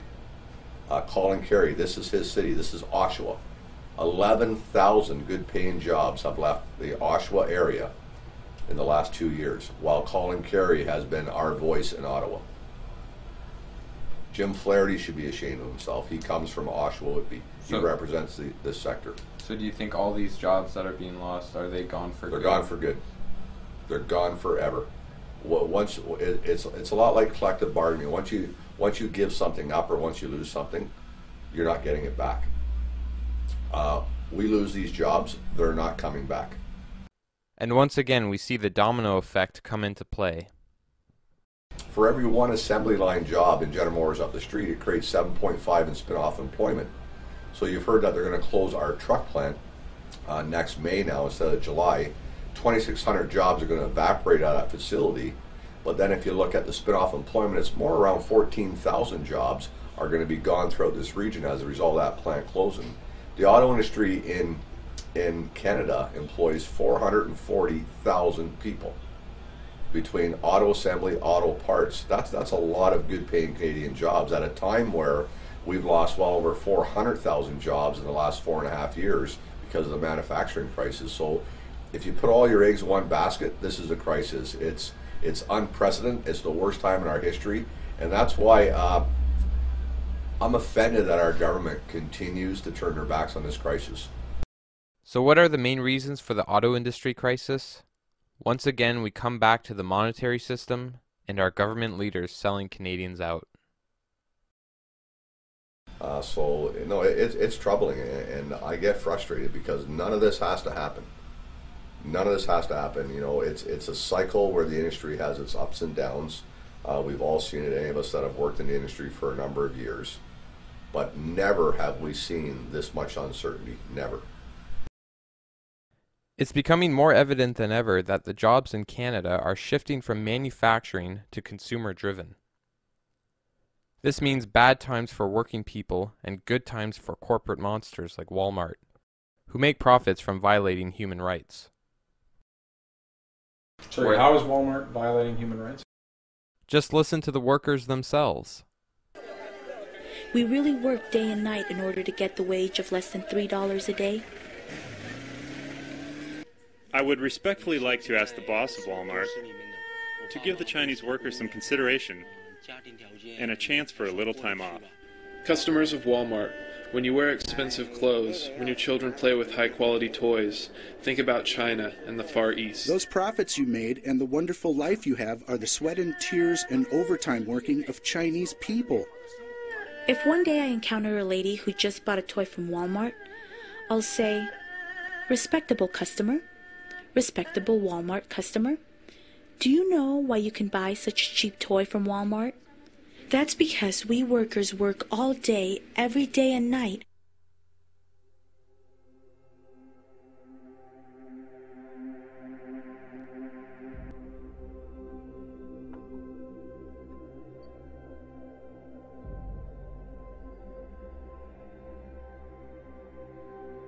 But I mean, the only problem there is that if you look, it's not just Walmart. I mean, if you look across the board, most of the products we get come from places where this happens. So most of the products that Canadians are subjected to buy come from slavery-backed companies that our governments have allowed to grow and monopolize in our markets. And it doesn't really seem to bother anyone. Which is why Walmart's low prices are wiping out Canadian businesses. I mean, how is any company in Canada supposed to compete with this? You can't. That's why Walmart is so successful. They know that if they had workers like this in Canada, no one would stand for it. So they go to a country like China, where they can get away with it, bring the goods back to Canada, slap a happy face logo on the product, and sell it at marked up prices. But still lower than any honest made product from Canada, because it costs them so little to make the product itself. Letting a corporation operate like this in our country is a danger to Canadian jobs, human rights, and it's just plain wrong. But our government doesn't really find it to be an issue since over 20 Walmarts open in Canada every year. And when economic times are tough, not only are we practically forced to shop at Walmart, but it's only these big guys that can keep their heads above water and take the economic hits. This means we'll all be working at Walmart, and shopping at Walmart, and dying at Walmart.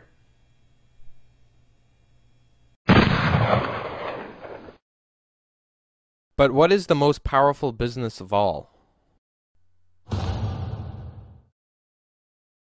You see, as horrible as the bankers and corporate elitists may be, they're nothing without the law giving them their powers. This is why our money is technically legal tender. It's the law's money.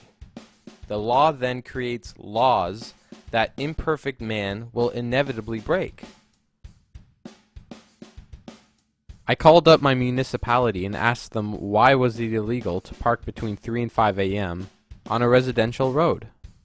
They said it was because of snowplows and that they usually come between those hours. In September? They thought it was funny too.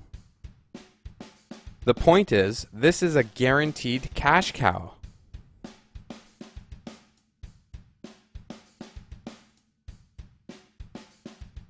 Here's another quick word fact. The word bench literally translates to bank. So when you hear that the judge sits on the bench, he actually sits on the bank. Interesting.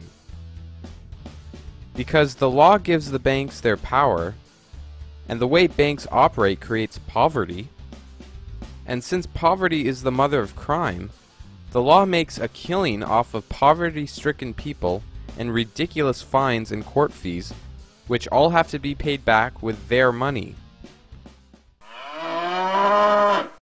Quite the business scheme, I must say. But I'm not saying that all laws are bad. I'm just saying that if there's one thing the law has taught us, it's that if you have money, the law is on your side.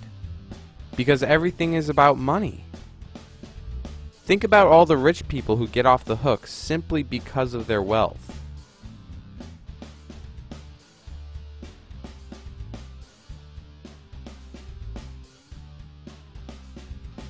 I mean, really, what's a $200 speeding ticket to someone who has millions of dollars?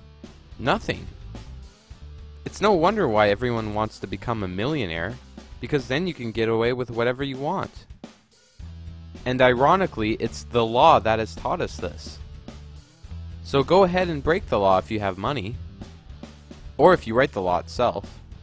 For instance, our former Prime Minister Brian Mulroney accepted $300,000 cash in New York and Montreal hotels. None of the money was accounted for, and none of the money was taxed. Anyone else in Canada would probably have been jailed, but not Mulroney. You see, the last time the RCMP accused Mulroney for doing shady business in 1995, it cost them and taxpayers millions of dollars because they had hurt Mulroney's feelings by calling him a crook. So he did exactly what you would expect from a Prime Minister of Canada to do. He sued them. But could you see these kinds of events happen to anyone else in Canada? Fat chance.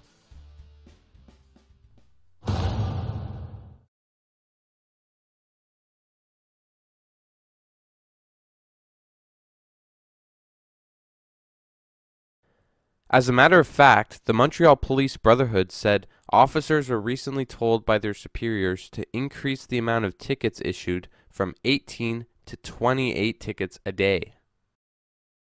The Montreal Police Union president told CTV News that there's only one priority for the City Hall. That's giving tickets, bringing more revenue to the City Hall instead of fighting criminality. The union went on to say that the increased quota mark was due to a $13 million budget cut.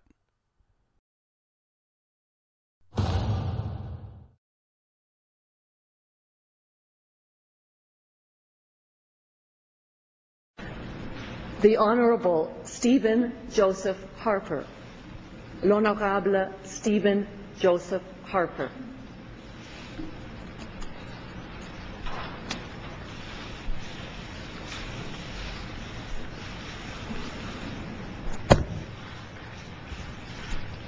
Moi, Stephen Joseph Harper, je promets et jure solennellement et sincèrement qu'au mieux de ma compétence et de ma connaissance, j'exécuterai loyalement et fidèlement les pouvoirs et je m'acquitterai des responsabilités qui m'ont été confiées en qualité de Premier ministre, ainsi Dieu me soit en aide. I, Stephen Joseph Harper, do solemnly and sincerely promise and swear that I will truly and faithfully, to the best of my skill and knowledge, execute the powers and trusts reposed in me as Prime Minister, so help me God.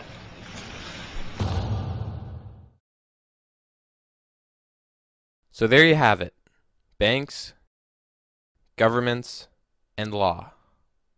Originally all great things, but they have all been hijacked from the people and used as tools to establish a one-world totalitarian government. Let me close just one more thing on this question of sovereignty. It's very difficult for a large country to accept that somebody is going to come in, like the United States or like the Europeans, and is basically going to come in and say, you're not doing your regulation in a proper way. Fair game. But what's going to happen when China and India are economies as powerful as the United States or Europe? And what's going to happen when there's a mortgage meltdown in India? What's going to happen when a Chinese hedge fund goes under? And that the results of that tsunami don't stop at the Chinese or the Indian border, but that in fact you find them in Idaho and Iowa and California. Who's going to deal with that? Unless we're prepared to understand that in fact we're all going to have to give up a little bit of our sovereignty in order to make the world work. I hope that that also is something that the G20 comes to deal with. So those are the issues that I've got to deal with. I think that we are really at the beginning of a very different era. 1944, the great minds of the world, Dexter White, John Maynard Keynes, and a bunch, essentially laid the foundations for the Bretton Woods institutions and the United Nations. And they built a system which functioned for over 50 to 60 years. I think that it's time to renew that vision. A very different world than one that dated of independent nation states who simply came together but could ignore essentially what was going on inside those countries. That day is over, thanks to Alan Locke. I think we've got to take it one step further. And we've got to say that, in fact, countries have responsibilities to their neighbors. And their neighbors are in every nook and cranny of the world. And I believe that that is going to become the debate of our generation. And it's one that I'm very happy to share with you. Thank you very much.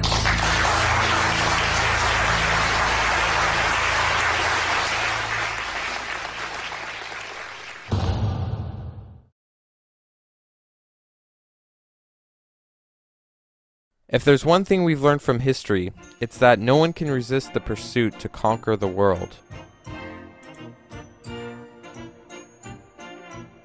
And as we know, history repeats itself. So how unrealistic is it to think that nothing has changed in the last few decades? And isn't it funny how all of these rulers were able to convince their people that they were the good guys? What's the most effective way of establishing a one-world government? Order out of chaos. Create a crisis, and then the solution that favors you. Take our deliberate economic crash, for instance. It's the worst in our world's history, but when you see how the monetary system really works, it's clear as day why the world banks just happen to be the ones to pick up the pieces. They're people we never voted for, but do attend secret meetings with our world leaders, bankers, media members, and corporate billionaires.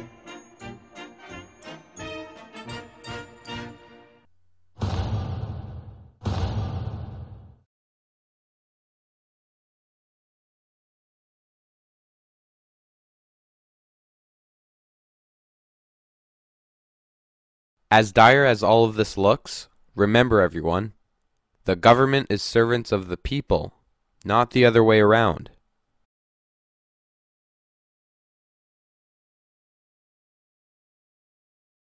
They work for us. So do the patriotic thing and don't vote this coming election. As we've seen, it doesn't matter which way you go.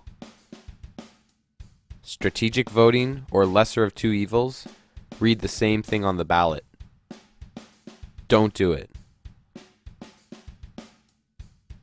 So what do we do instead? Just pick up the phone. Imagine every day the government receiving phone calls and emails from the same number of people who voted last election, but this time demanding changes to be done concerning the topics of this film. The government staff would be overloaded and will be forced to deal with the real issues. This would be true democracy, not this. So call now.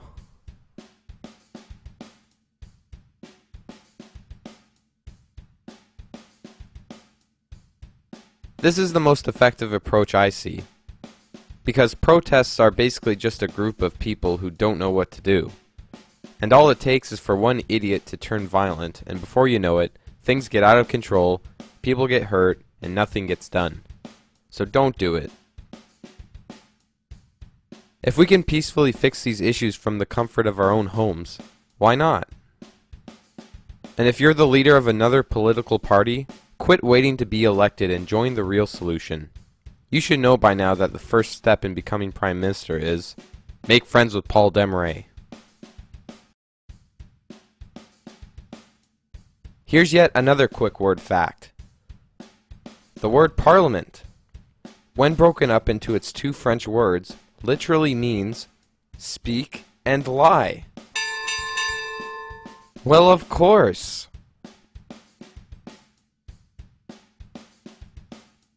So please, if you're watching this, get up and do something. It would only take a few minutes out of your daily lives to really help out your country.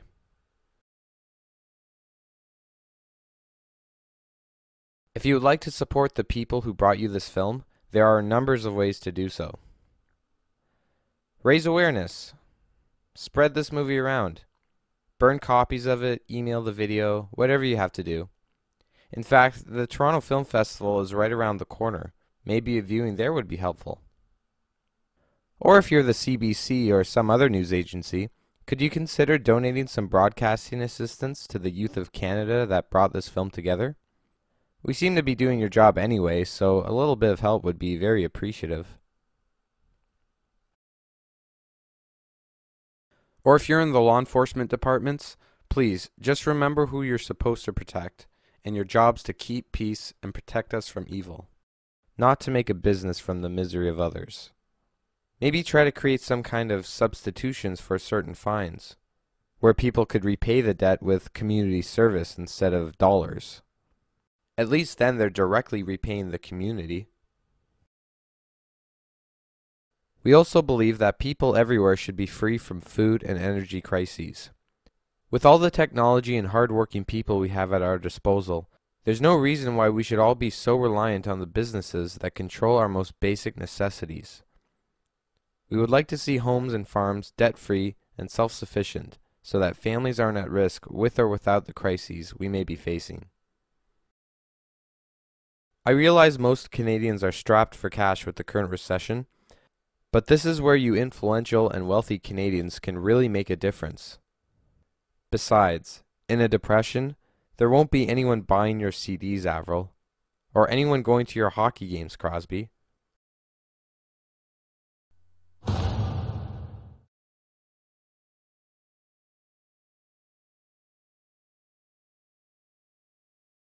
Well, Jim, if you don't want to help your own fans and country, have fun when hyperinflation hits and your piles of money that you love so much turn into piles of toilet paper.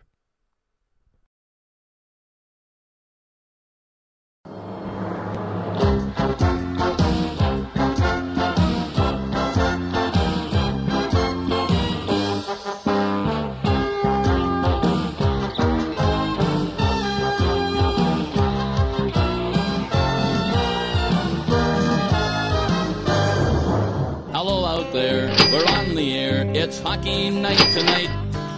Tension grows, the whistle blows, and the puck goes down the ice. The goalie jumps and the players bump and the fans all go insane. Someone roars, Bobby scores at the good old hockey game. Oh, the good old hockey game is the best game you can name. And the best game you can name is the good old hockey game.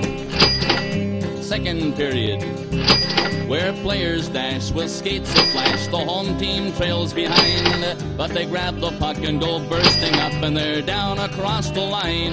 They storm the crease like bumblebees, they travel like a burning flame.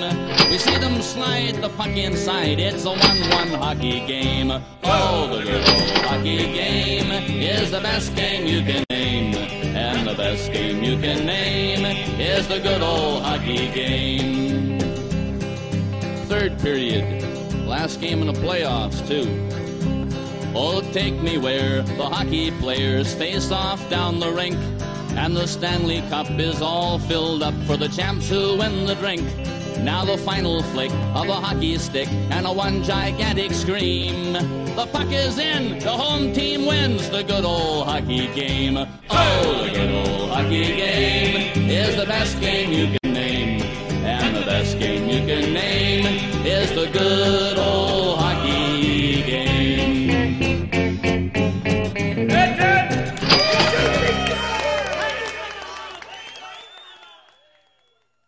Don't tell me Canadians can't help each other out.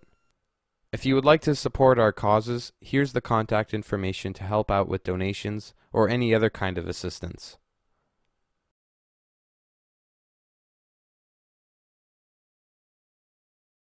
The bottom line is, if we do nothing, we could be in very serious trouble. So just make a phone call or lend a hand, because the future of our country depends on it.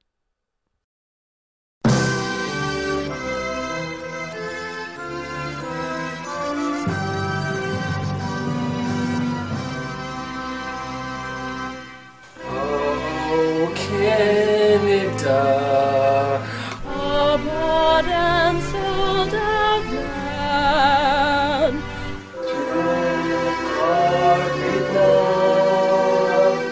And all our banks command. With glowing hearts we see thee fall from true morality.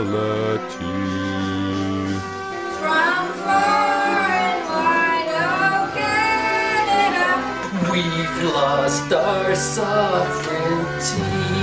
We ain't free state, baby. God keep our land.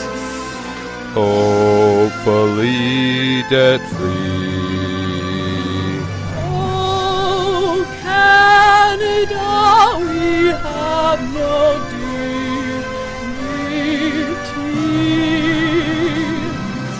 Oh, Canada, what's left to stand?